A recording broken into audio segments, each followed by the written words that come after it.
చెప్పండి అమ్మా. మీ ఇంట్లో ఎంతమంది ఉన్నారు? వాళ్ళ పేర్లు చెప్పండి.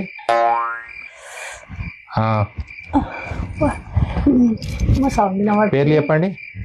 సర్వే చేసేటోళ్ళు ఈ అర్ధరాత్రి వచ్చి అయింది. కులం ఏందమ్మా? ఏమండి మీ వయసు ఎంత? మీ మాతృభాష ఏందమ్మా? ఆధార్ కార్డ్ నెంబర్ చెప్పు. ఫోన్ నెంబర్ చెప్పమ్మా. పిల్లలు ఎంతమంది ఉన్నారు? వాళ్ళు ఏం చదువుతున్నారమ్మా?